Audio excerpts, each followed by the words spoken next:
سرکار صحابہ میں بیٹھے ہیں، اچانک حضور کھڑے ہو گئے، نبوت والے قدم اٹھانے شروع کر دیے۔ جہاں پہ جنت البقیع ہے یہاں حضور آئے، باغ دیکھا، اسے بقیع الغرقد کہا جاتا تھا، بقیع الغرقد۔ گراؤنڈ حضور نے دیکھا، کھلا میدان حضور نے دیکھا، سرکار نے دل میں اس خواہش کا اظہار کیا، لفظوں سے اظہار کیا کہ کاش یہ گراؤنڈ اگر ہمیں مل جاتا، یہ گراؤنڈ ہمیں مل جاتا تو جو دور سے صحابہ آتے ہیں ان کو سواریاں باندھنے میں مشکل پیش نہ آتی۔ آج بھی پارکنگ کا مسئلہ ہوتا ہے، لوگ کمرشل مارکیٹ سے نکل آئے ہیں، راجہ بازار کوئی نہیں جاتا، گوال منڈی کوئی نہیں جاتا، ہر بندہ کہتا ہے جناب گیگا مال جانا، میں نے سینٹورس جانا ہے۔ وجہ کیا ہے کہ وہاں پہ پارکنگ کا ایشو نہیں ہے۔ پلازا، مارکیٹ، بازار وہی کامیاب ہوتا ہے جہاں پہ پارکنگ کا انتظام ہو۔ میری بات آپ کو سمجھ آ رہی ہے؟ پارکنگ نہ ہو لوگ نہیں جاتے، کیونکہ سواریاں کھڑی کرنے کا، گاڑیاں کھڑی کرنے کا انتظام نہیں۔ اس وقت کی سواریاں گھوڑے تھے، اونٹ تھے، گدھے تھے، خچر تھے۔ حضور کے دل میں خیال آیا دور دراز سے جو لوگ آتے ہیں، مسجد میں جگہ تنگ ہوتی ہے، سواریوں کے لیے اگر یہ گراؤنڈ مل جائے نا۔ سرکار نے اس خواہش کا اظہار آ کے کیا۔ میرے بھائیوں اور دوستو، بہت سارے حضور کے صحابہ اور غلام سرکار کی بارگاہ میں جلوہ فرماتے۔ حضرت عثمان نے اپنا چہرہ ڈھانپا اور کھڑے ہونے لگے، کھڑے ہو کے چلنے لگے۔ آپ نے فرمایا عثمان کہاں جا رہے ہو؟ سرکار جو باغ، جو گراؤنڈ آپ کو پسند آیا ہے عثمان دیکھنے جا رہا ہے۔ نبی اللہ، جو میدان آپ کو پسند آیا، جو گراؤنڈ آپ کو پسند آیا، جو جگہ آپ کو پسند آئی، آپ کا عثمان اسے دیکھنے جا رہا ہے۔ عثمان جا اور دیکھ کے آؤ۔ چند لمحوں کے بعد عثمان نے اپنا چہرہ چھپایا ہوا آ کے بیٹھ گئے۔ اللہ کے نبی نے فرمایا عثمان دیکھا ہو، اللہ کے رسول دیکھنا کیا ہے؟ جسے آپ نے پسند کر لیا ہے عثمان اس کا سودا کر کے آ گیا ہے۔ حضور میں نے کیا دیکھنا، جو چیز آپ کو پسند آ گئی عثمان اسے خرید کے آ گیا ہے۔ آج پتہ نہیں لوگ کس بات پہ اختلاف کرتے ہیں، کوئی کہتا ہے یہ ہو گیا وہ ہو گیا۔ میں نے کہا جناب آپ کس دنیا میں رہتے ہیں؟ حضرت عثمان نے جو باغ خریدا، جو جگہ خریدی، 70,000 صحابہ کرام کی قبریں آج وہیں پہ ہیں۔ آپ بولیں اس لیے بھی جملہ بڑا، نہ بولیں تب بھی جملے کی قیمت بہت بڑی۔ 70,000 صحابہ کی قبریں وہاں پہ بنی جہاں حضرت عثمان کا پیسہ لگا۔ اور اگلی بات بڑی توجہ کے لائق ہے، امام حسن کی قبر بھی وہیں پہ بنی، سیدہ زہرا کی قبر بھی وہیں پہ بنی۔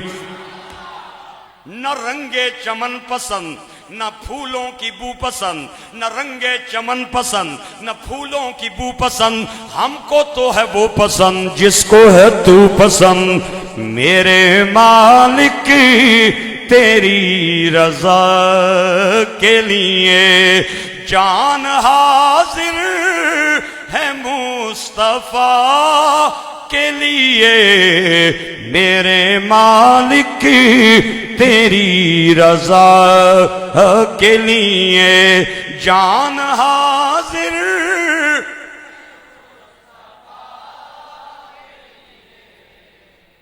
ان کا دیدار ہی میں مانگتا ہوں، ہاتھ اٹھتے ہیں جب دعا کے لیے، میرے مالک جان حاضر ہے مصطفیٰ کے لیے، میرے مالک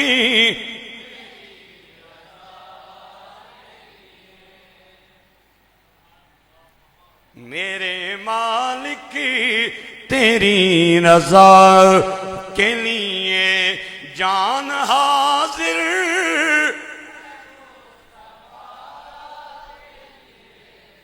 نام سن کے جھکا لو سر اپنا، سیدہ زہرا کے حیا کے لیے میرے مالک کی جان حاضر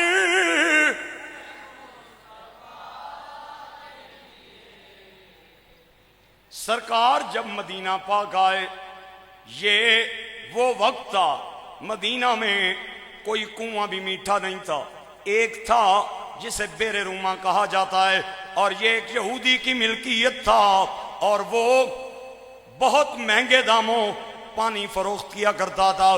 میرے گرامی قدر احباب، ایک دن سرکار کی بارگاہ میں نوکر آئے، صحابہ آئے، غلام آئے، عرض کی حضور بڑی پریشانی ہے، سارے کنویں کڑوے کسیلے اور تلخ ترش ہیں، ایک کنواں یہودی کی ملکیت وہ میٹھا لیکن مہنگے داموں پانی بیچتا ہے، اور ہمارے پاس اتنی قیمت نہیں، افورڈ نہیں ہو سکتا، استطاعت نہیں، توفیق نہیں۔ پہلے کے لٹے ماندے مکے سے مدینے آئے ہیں، سرکار کے چہرے پہ پریشانی کے آثار نظر آئے۔ حضرت عثمان نے جب سرکار کے چہرے پہ افسردگی دیکھی، کھڑے ہوئے یہودی کا دروازہ کھڑکایا، یہودی باہر آیا، آپ نے فرمایا بیچنا چاہتا ہے؟ اس نے کہا کیا؟ کنواں۔ اس نے کہا نا نا نا نا، بڑا مال ہے، بڑی منافع بخش آمدن ہے، کنواں بیچوں میں؟ بھوکا مر جاؤں، میرے بچے ہیں چھوٹے چھوٹے، نہ سوچ بھی نہ۔ حضرت عثمان نے دیکھا بندہ اڑ گیا ہے، ضد کر گیا ہے، ڈینائی کر گیا ہے، یہ نہیں بیچے گا۔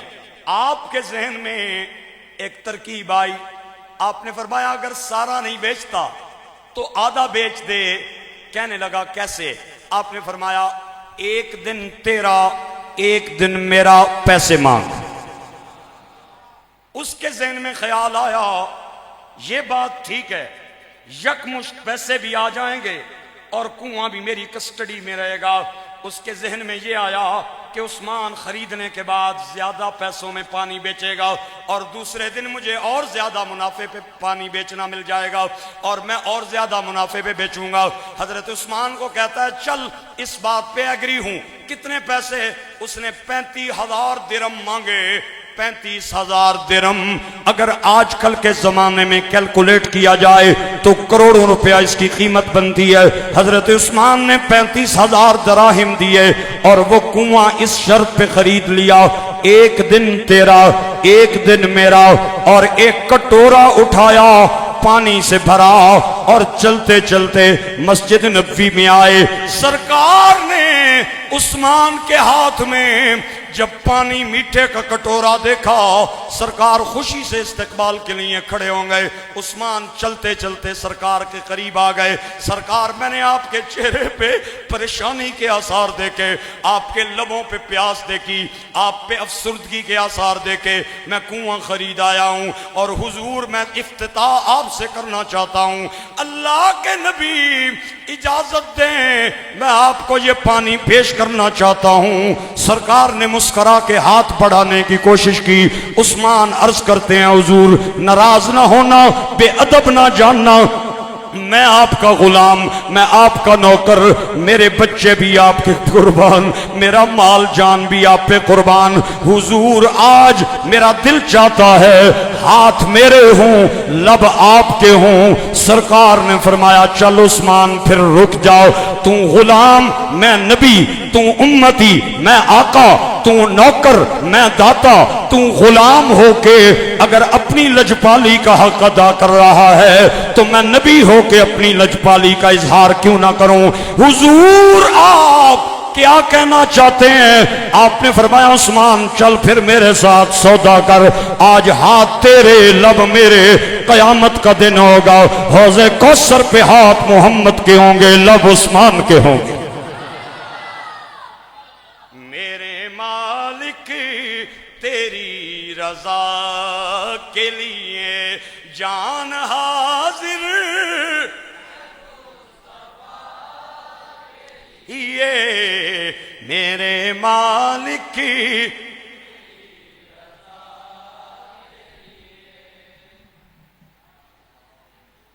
حضرت عثمان نے پتہ کیا کیا؟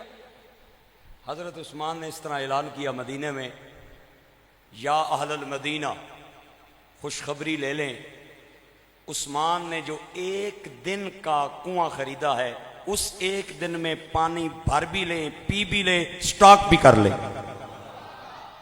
وہ لائنیں لگ گئی لوگوں کی، ضرورت مندوں کی، پی بھی لیں، بھر بھی لیں، سٹاک بھی کر لیں۔ دوسرا دن آیا، یہودی ہاتھ پہ ہاتھ دھر کے بیٹھا ہے، مکھیاں مار رہا ہے، تجارت ماند پڑ گئی، ایون کہ بالکل ختم ہو گئی۔ جب اس نے دیکھا میرے ساتھ ہاتھ ہو گیا ہے، حضرت عثمان کے پاس آیا، آ کے کہتا ہے وہ جو باقی رہ گیا ہے وہ بھی دینا چاہتا ہوں وہ جو باقی رہ گیا ہے وہ بھی دینا چاہتا ہوں۔ آپ نے بقیہ قیمت اس کے سپرد کی اور باقی کنواں بھی آپ نے خرید لیا اور اسے اہل ایمان کے لیے وقف کر دیا۔ آپ ایک پائی پیسہ نہیں لیتے تھے میرے بھائیو۔ حضرت ابو بکر کا زمانہ آیا، وہ کنواں موجود رہا، عمر کے دور میں موجود رہا، حضرت عثمان کے اپنے دور میں موجود رہا، حضرت مولا علی کا دور خلافت آیا، وہ کنواں بیر روما موجود رہا۔ امیہ کا زمانہ آیا، بنو امیہ آئے، اموی خاندان کے لوگ، یہ کنواں مدینہ پاک میں موجود رہا اور لوگوں کو سیراب کرتا رہا۔